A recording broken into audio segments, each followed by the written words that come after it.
जय श्री राधे। पुत्रदा एकादशीको यहाँहरू सबैलाई हार्दिक हार्दिक शुभकामना।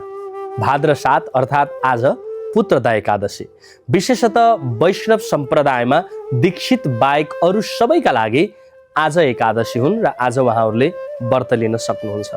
र वैष्णव सम्प्रदायमा दीक्षित अर्थात् वैष्णव जन जति हुनुहुन्छ उहाँहरूले भने भोलि भाद्र 8 गतेको दिन एकादशीको व्रत मनाउने गर्नुहुन्छ र भगवानलाई स्मृति गर्ने गर्नुहुन्छ। यस दिन बिहानै उठ्ने, स्नान गर्ने, सूर्यनारायण भगवानलाई सम्झने, भगवानको खूब भजन गर्ने, सत्सङ्ग गर्ने, सकिन्छ भने यस दिन निर्जला व्रत गर्ने, सकिँदैन भने फलाहार अर्थात् फलहरू लिएर यस दिन व्रत गर्ने र भगवानलाई खूब स्मृति गर्ने।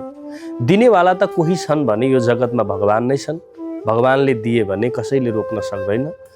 भगवान बिना हाम्रो जीवन पनि अधुरो छ, जीवन पनि अपुरो छ।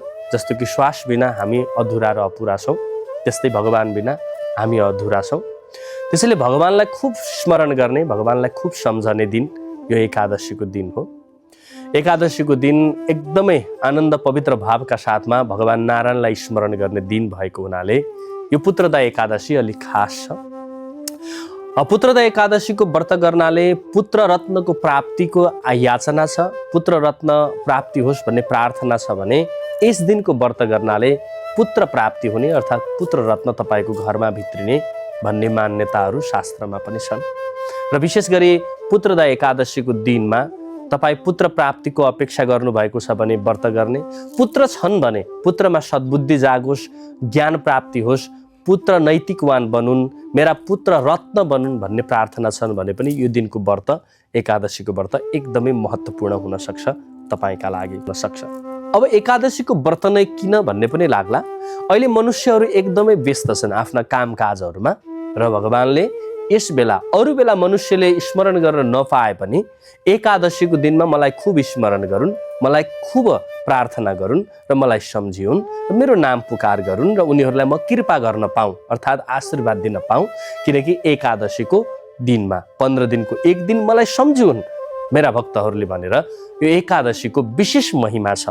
यो बेलामा खूब भगवानलाई सम्झने, खूब भगवानलाई स्मृति गर्ने, यो बेला भगवानसँग खूब मितेरी सम्बन्ध गाँस्ने बेला हो। त्यसैले पुत्रदा एकादशीको दिनलाई यहाँहरू सबैजनाले व्रत गरेर भगवानलाई सम्झिएर भरपूर आनन्दका साथमा भगवानलाई यहाँहरूले प्रसन्न बनाउनुहुनेछ भन्ने अपेक्षा छ।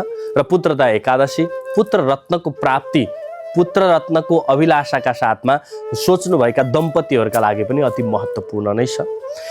कुनै एकजना राजाले पुत्र प्राप्तिको अपेक्षा सहित